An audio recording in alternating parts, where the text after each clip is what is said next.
Hello friends, welcome to crazy learning tricks. Crazy learning tricks में आप सभी का बहुत बहुत स्वागत है। आज इस वीडियो में हम बात करने वाले हैं यूरोप कंटिनेंट के बारे में। यूरोप कंटिनेंट में कौन कौन से गल्फ, सीज, स्ट्रेट्स, रिवर्स और कौन कौन से आइलैंड्स एंड प्रायद्वीप हैं, इन सभी के बारे में चर्चा करेंगे। साथ ही इसके कंट्रीज की प्लेसिंग्स को भी देखेंगे कि कौन सी कंट्री कहाँ पर लोकेटेड है और वो कौन सा ग्रुप बनाती है। तो फ्रेंड्स, आज का वीडियो बहुत ही अंडरस्टैंडिंग वीडियो है। इसमें कोई फैक्ट की भरमार नहीं है जैसी कि आपको किताबों में मिलती है। फैक्ट तो आपको किताबों में ही मिल जाते हैं, हम सिर्फ इसको एक अंडरस्टैंडिंग के तौर पर देखेंगे। मैं आपसे एक छोटी सी रिक्वेस्ट करना चाहूँगा कि प्लीज़ आप इस वीडियो को पूरा देखें, जिससे आपसे कोई भी ट्रिक मिस ना हो। तो चलिए शुरू करते हैं। वीडियो शुरू करने से पहले मैं आपसे पूछना चाहता हूँ कि विश्व का सबसे बड़ा देश कौन सा है। तो फ्रेंड्स, आप इस क्वेश्चन को सुन करके थोड़ा सा मुस्कुराए जरूर होंगे, क्योंकि ये क्वेश्चन इतना आसान है कि कोई भी जानता है कि विश्व का सबसे बड़ा देश कौन सा है। तो विश्व का सबसे बड़ा देश है रूस। जी हाँ फ्रेंड्स, विश्व का सबसे बड़ा देश रूस है। यहीं से शुरू होती है आज की हमारी यात्रा। तो देखिए फ्रेंड्स, रूस को यूराल माउंटेन, ये माउंटेन्स जो आपको दिखाई दे रहे हैं, इनको कहते हैं यूराल माउंटेन्स। यूराल माउंटेन्स रूस को दो भागों में विभाजित करते हैं और यूराल माउंटेन से वेस्ट की ओर यानी यूराल माउंटेन से पश्चिम की ओर रूस का आने वाला पोर्शन यूरोप में काउंट होता है और उसके यूराल माउंटेन से ईस्ट की ओर आने वाला पोर्शन एशिया महाद्वीप में काउंट होता है। एशिया महाद्वीप वाले पोर्शन को साइबेरिया कहा जाता है और साइबेरिया को भी तीन भागों में बांटा गया है, यानी पश्चिमी साइबेरिया, मध्य साइबेरिया और पूर्वी साइबेरिया। तो इस प्रकार से यूरोप महाद्वीप को पूर्व की ओर यूराल माउंटेन, कैस्पियन सी, काकेसस पर्वत और ब्लैक सी। यूराल माउंटेन, कैस्पियन सी, काकेसस पर्वत और ब्लैक माउंटेन, यानी यहां से लेकर के ये सभी एशिया महाद्वीप से अलग करते हैं। वहीं पर मेडिटरेनियन सी और straight of Gibraltar, straight of Gibraltar Europe को अफ्रीका महाद्वीप से अलग करते हैं। यूरोप एक उत्तरी गोलार्ध का सबसे छोटा महाद्वीप है और इसे प्रायद्वीपों का प्रायद्वीप भी कहा जाता है। यूरोप महाद्वीप में जहां पर स्ट्रेट ऑफ जिब्राल्टर यानी स्पेन के दक्षिण की ओर स्ट्रेट ऑफ जिब्राल्टर आपको मिलेगा, इस पर राजनीतिक अधिकार यूनाइटेड किंगडम का है। स्ट्रेट ऑफ जिब्राल्टर से जैसे ही आप नॉर्थ की ओर मूव करेंगे तो आपको मिलेगा आइबेरिया प्रायद्वीप। आइबेरिया प्रायद्वीप पर आपको टू कंट्रीज मिलेंगी, पुर्तगाल और स्पेन। पुर्तगाल और स्पेन वो कंट्रीज हैं जिन्होंने, याद कीजिए आप, 15वीं शताब्दी में यानी 1487 के आसपास नई भौगोलिक खोजों का युग प्रारंभ किया था। इन दोनों देशों ने अपने अपने साहसी नाविक भेजे और लगभग पूरी दुनिया को पता करने के लिए यात्राएं की।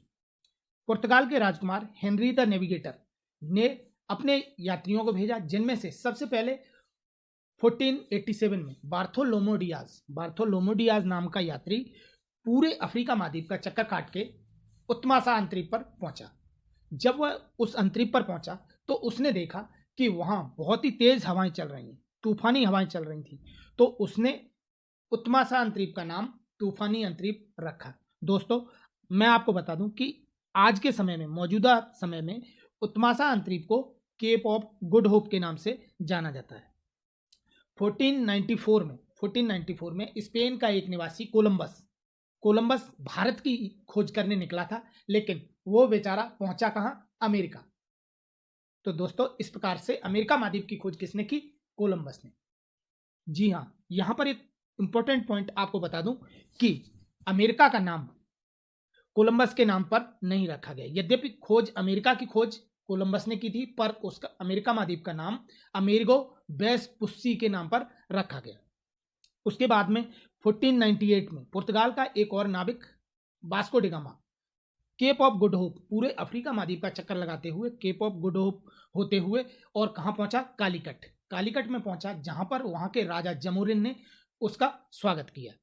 तो फ्रेंड्स, इस प्रायद्वीप को कहते हैं आइबेरिया प्रायद्वीप। आइबेरिया प्रायद्वीप के साथ साथ यूरोप में और भी कई प्रायद्वीप पाए जाते हैं, जैसे जूटलैंड प्रायद्वीप। आइबेरिया प्रायद्वीप जूटलैंड प्रायद्वीप, उसके बाद में नॉर्डिक कंट्रीज, ये सभी प्रायद्वीप आपको यहाँ मिलेंगे। तो फ्रेंड्स, जैसे ही आप आइबेरिया प्रायद्वीप से नॉर्थ की ओर मूव करेंगे तो आपको मिलेगा गल्फ ऑफ गैस्कोनी, यहाँ पर आपको मिलेगा गल्फ ऑफ गैस्कोनी। और गल्फ ऑफ गैस्कोनी कहाँ पर है? बे ऑफ बिस्के। ये खाड़ी जो आप देख रहे हैं इसको कहते हैं बे ऑफ बिस्के। ये क्वेश्चन बे ऑफ बिस्के की लोकेशन एग्जाम में बहुत बार पूछी गई है और आपके लिए बहुत ही इंपॉर्टेंट है।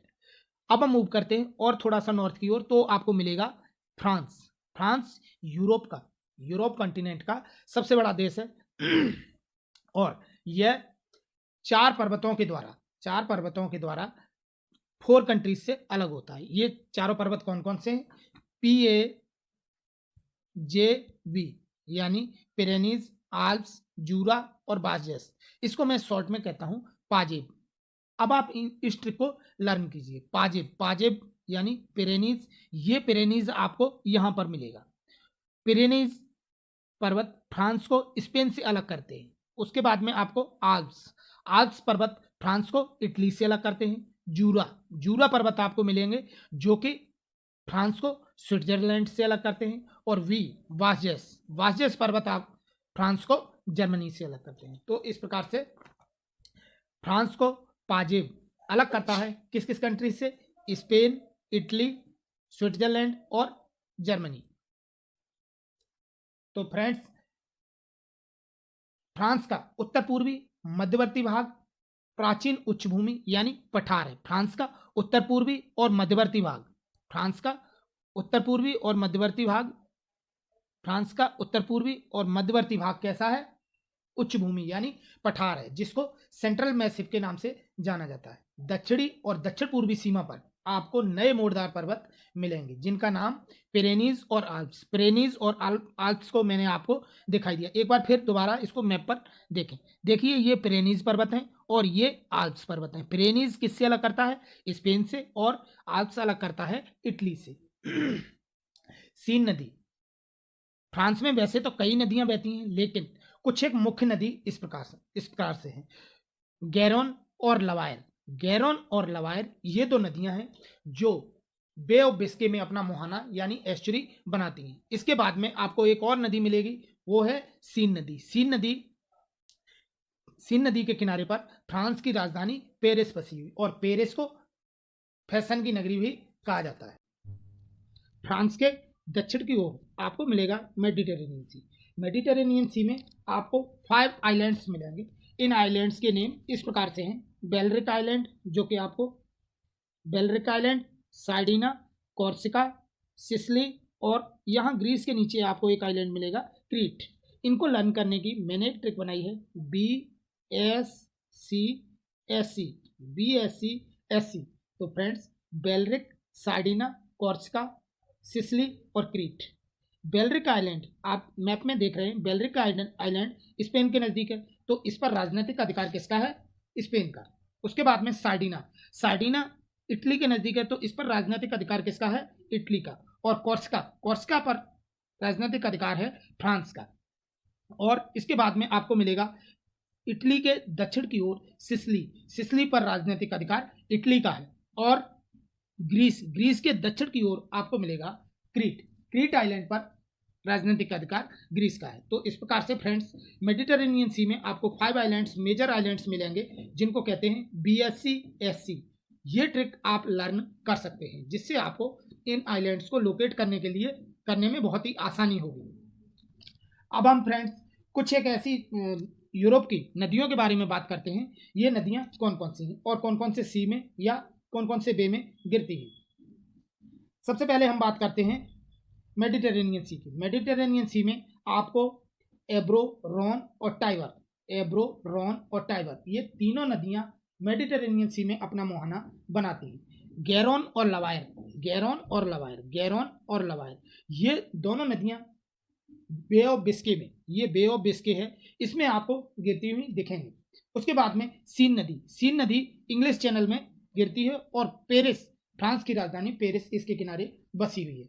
नॉर्थ सी में आपको टेम्स तो कोई भी बच्चा जानता है कि टेम्स लंदन की एक नदी है, और ग्रेट ब्रिटेन में बहती है और लंदन इस टेम्स नदी के किनारे बसा हुआ है। बेजर और एल्ब ये नदियां आपको जर्मनी में मिलेंगी और ये तीनों नदियां बेजर, टेम्स और एल्ब ये तीनों नदियां नॉर्थ सी में गिरती हैं। उसके बाद बाल्टिक सी में आपको ओडर नदी जो कि जर्मनी और पोलैंड की सीमा बनाती है, ये नदी जो आपको दिखाई दे रही है ये जाती हुई, ये नदी कौन सी है? ओडर नदी जर्मनी और पोलैंड की सीमा बनाती है और किस में गिरती है? बाल्टिक सी में। तो बाल्टिक सी में गिरने वाली नदियां हैं ओडर और विस्चुला।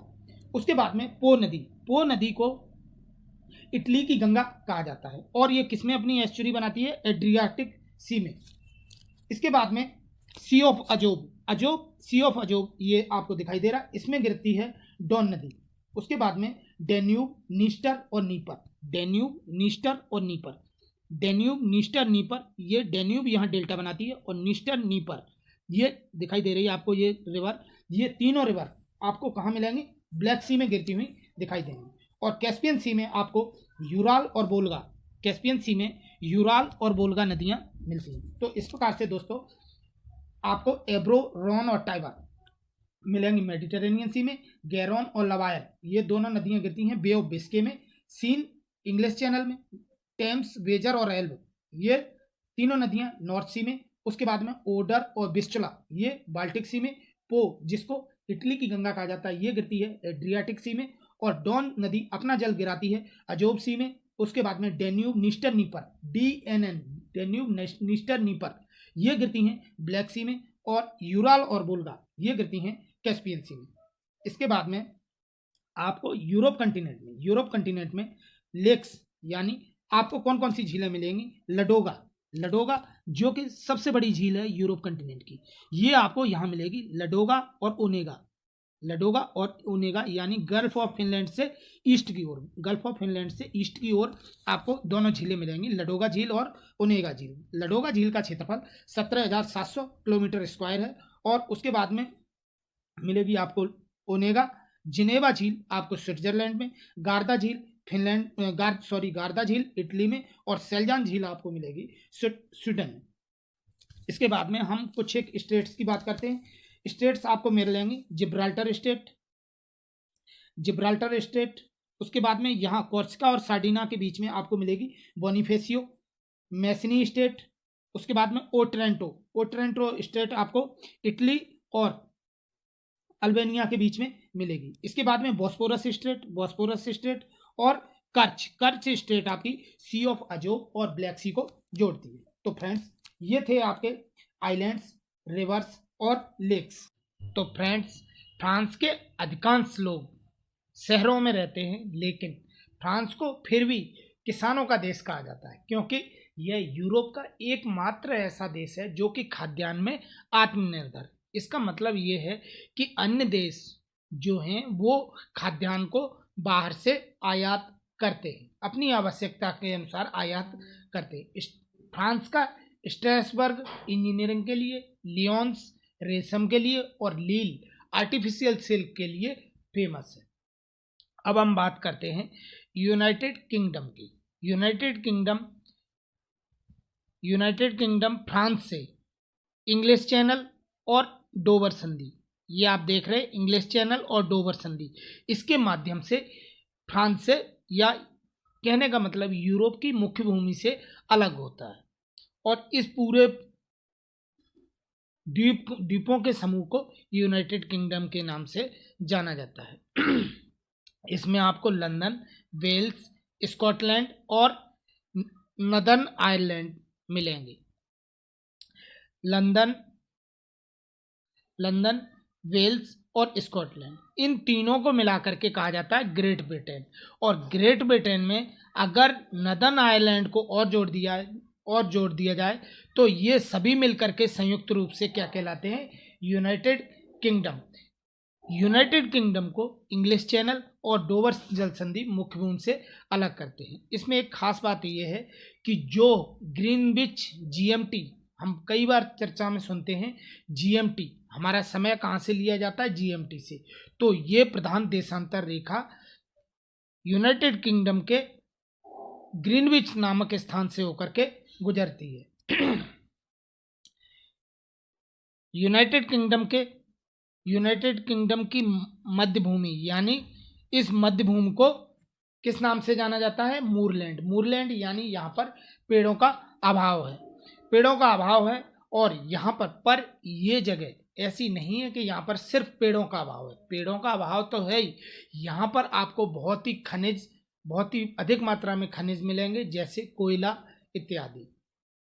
यहाँ पर बहने वाली नदियाँ टेम्स्टाइन, मर्सी, सेबर्न, इन सभी में, ये चारों नदियों में आपको सबसे बड़ी नदी मिलेगी सेबर्न नदी, और सबसे महत्वपूर्ण नदी है टेम्स, जिसके सारे लंदन बसा हुआ है।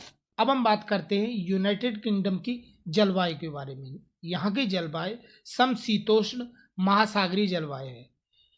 अब यहाँ पर यह सवाल उठता है कई बार, महासागरीय और महाद्वीपीय जलवायु में अंतर स्पष्ट करना बहुत जरूरी हो जाता है, क्योंकि महासागरीय जलवायु ऐसी जलवायु होती है जहाँ पर गर्मियों में न तो ज़्यादा गर्मी पड़ती है और सर्दियों में न बहुत ज़्यादा सर्दी पड़ती है। वहीं महाद्वीपीय जलवायु में आपको सर्दियों में कड़ाके की सर्दी पड़ती है और गर्मियों में कड़ाके की गर्मी पड़ती है। तो फ्रेंड्स, यहाँ की जलवायु कैसी है? समशीतोष्ण महासागरीय जलवायु। और यहाँ पर ये ऐसा होता क्यों? क्योंकि ये देखिए आप, नॉर्थ अटलांटिक सी में अवस्थिति है यूनाइटेड किंगडम की। तो यहाँ से क्या है कि वेस्टर्लीज यानी पछुआ पवनें चलती हैं और यहाँ के तापमान को समशीतोष्ण बना के रखती हैं। तो फ्रेंड्स, अब हम बात करते हैं स्कैंडिनेवियन कंट्रीज की। जैसे ही आप बिल्कुल नॉर्थ की ओर मूव करेंगे तो नॉर्थ में आपको आइसलैंड, उसके बाद में नॉर्वे, स्वीडन, फिनलैंड, NSF यानी नॉर्वे, स्वीडन और फिनलैंड, ये 3 कंट्रीज मिलेंगे। आइसलैंड आपको नॉर्थ अटलांटिक सी में, ओशन में मिलेगा। तो फ्रेंड्स, स्कैंडिनेवियन कंट्रीज में आपको आइसलैंड, नॉर्वे, स्वीडन और डेनमार्क, यानी ये 4 कंट्रीज आपको किस में मिलेंगी? स्कैंडिनेवियन कंट्रीज में। वैसे स्कैंडिनेवियन माउंटेन्स आपको नॉर्वे में मिलेंगे। नॉर्वे में आपको बहुत से फियर्ड मिलेंगे। फियर्ड का मतलब जो मुख्य भूमि का किनारा है, समुद्री लहरों की वजह से कट जाता है, ये आप देख रहे हैं। इसीलिए नॉर्वे को फियर्ड का देश भी कहा जाता है। जिस प्रकार से फिनलैंड में आपको बहुत सी झीलें मिलेंगी, क्योंकि यहाँ आपको हिमोडों का जमाव हो जाता है और मुख्य भूमि पर आपको बहुत सी झीलें मिलेंगी। इसलिए फिनलैंड को क्या कहा जाता है? हजारों झीलों की भूमि भी कहा जाता है। तो फ्रेंड्स, ये पोर्शन पूरा आइसलैंड से लेकर के डेनमार्क, नॉर्वे और स्वीडन, ये कंट्रीज हैं स्कैंडिनेवियन कंट्रीज। अब हम बात करते हैं फिनलैंड और स्वीडन के बीच में आपको मिलेगा गल्फ ऑफ बोथनिया।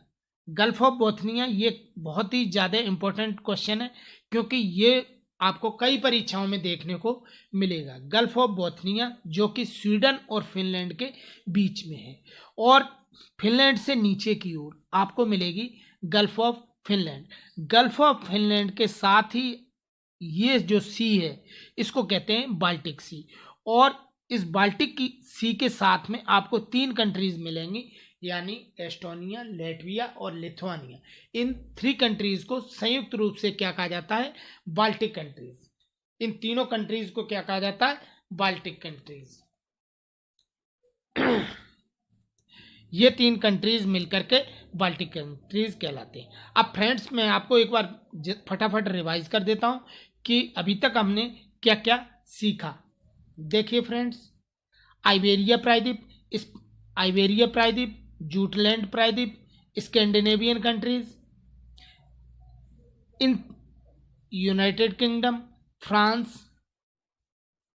आइबेरिया प्रायद्वीप पर आपको मिलेंगी 2 कंट्रीज, पुर्तगाल और स्पेन। फ्रांस, इसको अलग करता है कौन?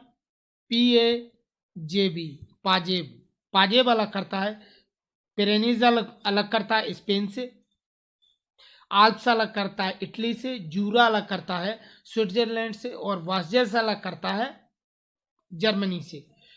आइबेरिया पर 2 कंट्रीज, पुर्तगाल, स्पेन, फ्रांस। फ्रांस यूरोप का सबसे बड़ा देश है, रूस को छोड़ करके फ्रांस यूरोप का सबसे बड़ा देश है। इसको 4 पर्वत यानी पीएजेबी, पाजेब अलग करता है 4 कंट्रीज से। इसके बाद में हमने देखा कि इंग्लिश चैनल और डोवर संधि, इंग्लिश चैनल और डोवर संधि अलग करते हैं किसको, यूनाइटेड किंगडम को।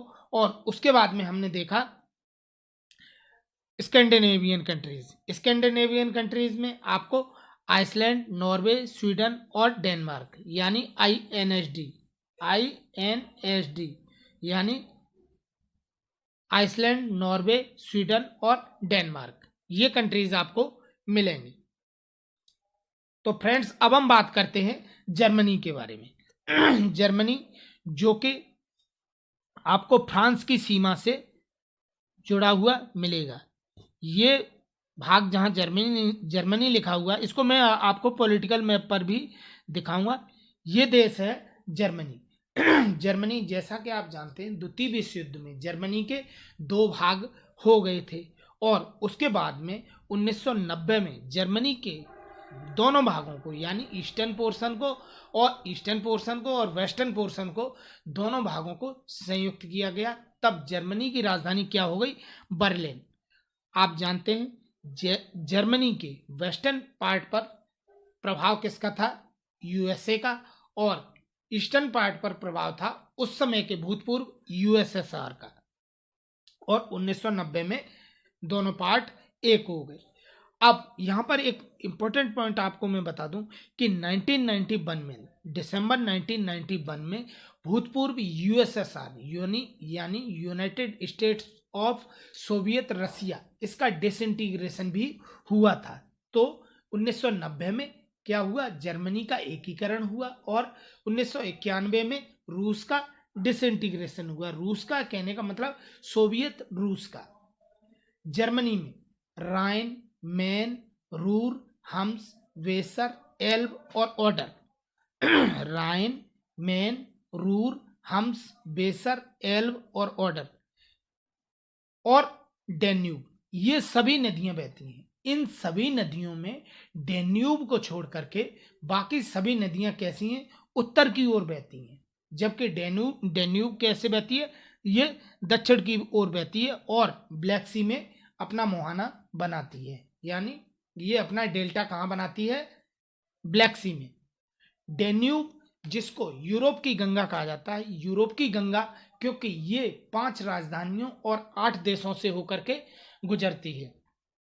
डेन्यूब एक ऐसी नदी है जो कि ऑस्ट्रिया की राजधानी वियना, स्लोवाकिया की राजधानी ब्रातिस्लावा, हंगरी की राजधानी बुडापेस्ट, सर्बिया की राजधानी बेलग्रेड और रोमानिया की राजधानी बुखारेस्ट, ये वियना, ब्रातिस्लावा, बुडापेस्ट, बेलग्रेड और बुखारेस्ट यानी 5 कैपिटल्स यूरोप की 5 राजधानियों से होकर गुजरती है, और ये समग्र रूप से 8 देशों से होकर के गुजरती है। तो डेन्यूब को हम यूरोप की गंगा कह सकते हैं क्योंकि ये कई देशों से होकर के गुजरती है। जिस प्रकार से साउथ ईस्ट एशिया में मेकोंग रिवर है, आपको मैंने पिछले वीडियो में बताया था कि मेकोंग इंडो चीन पेनिनसुला के 5 कंट्री कौन से, MTLVC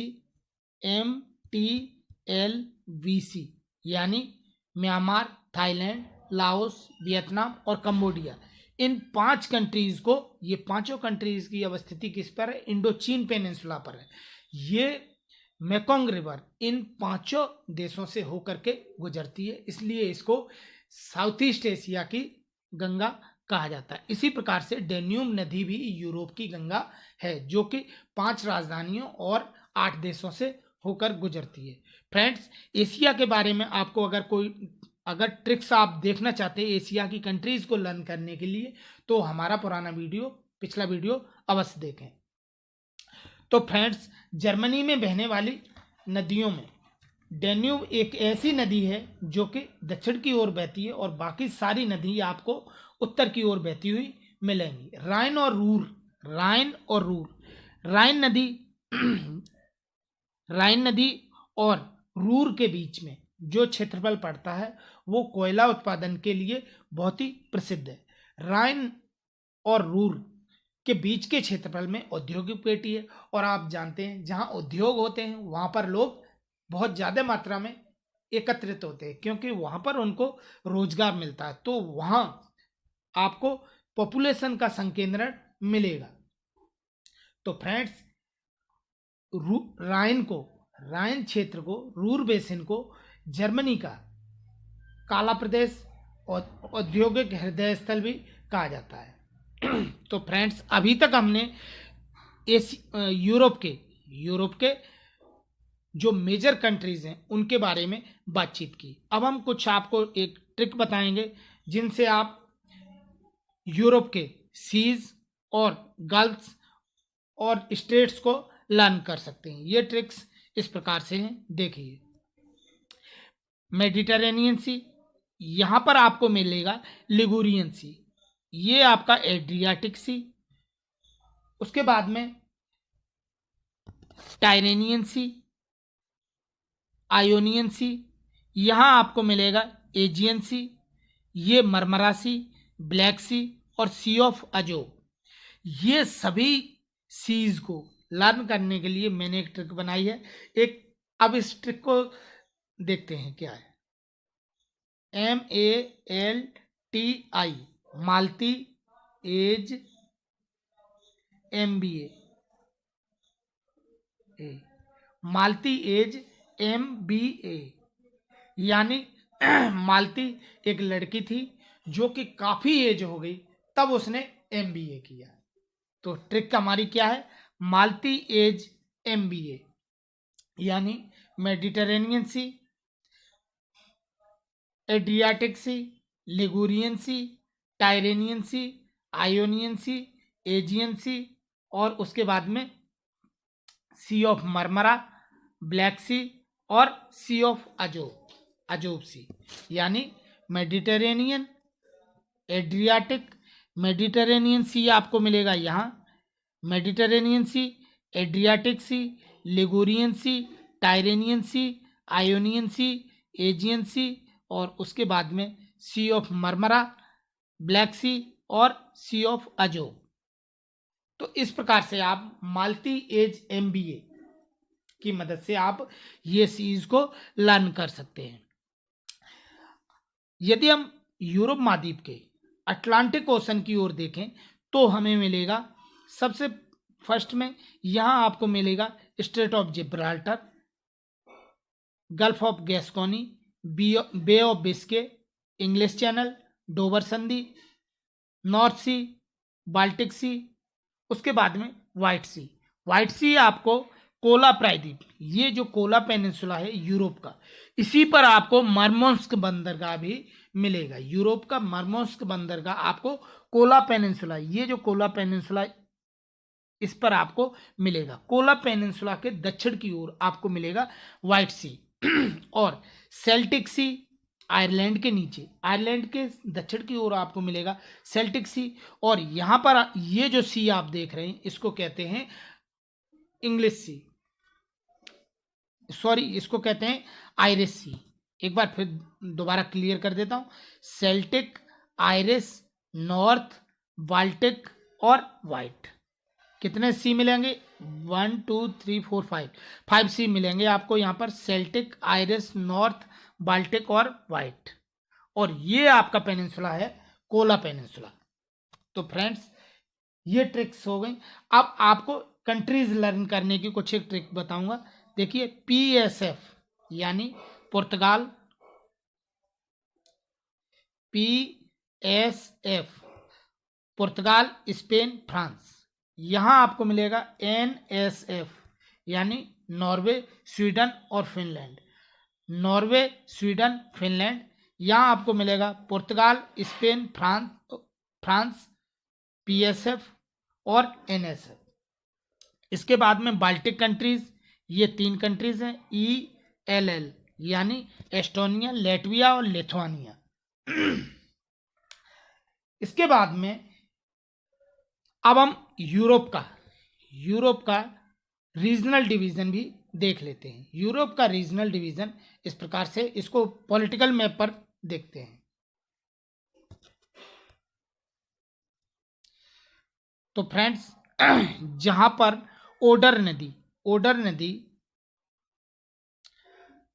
जर्मनी और पोलैंड की सीमा बनाती है ओडर नदी।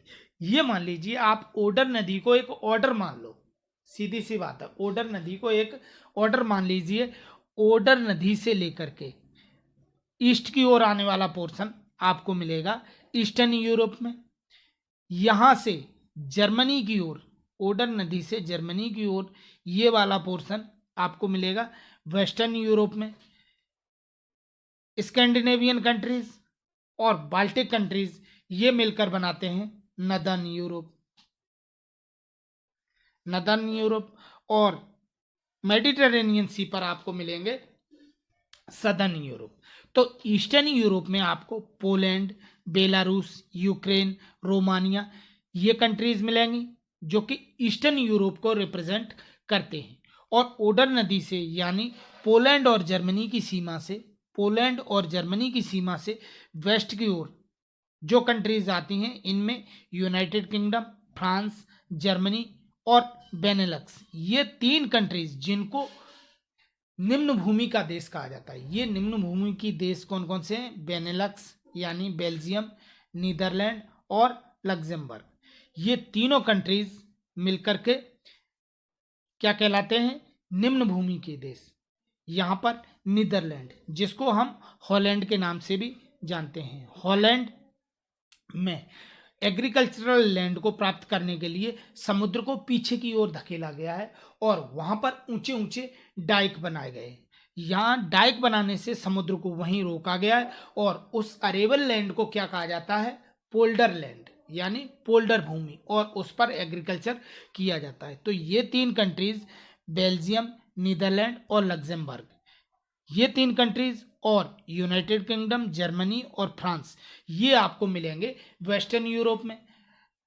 नदर्न यूरोप में आपको आइसलैंड, नॉर्वे, स्वीडन, डेनमार्क ये तीनों स्कैंडिनेवियन कंट्रीज, उसके बाद में फिनलैंड ये कंट्री, और 3 कंट्रीज मिलेंगी आपको ELL यानी एस्टोनिया, लैटविया और लिथुआनिया, ये बाल्टिक कंट्रीज। ये कंट्रीज आपको किस में मिलेंगे?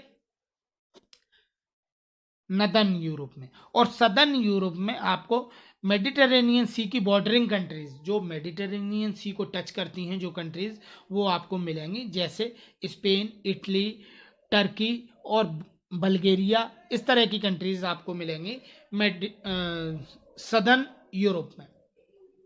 तो फ्रेंड्स, यहाँ पर कुछ इंपॉर्टेंट पॉइंट इस प्रकार से हैं कि 2 कंट्रीज ऐसी हैं जो कि यूरोप और एशिया दोनों में अपना सीमा साझा करती हैं।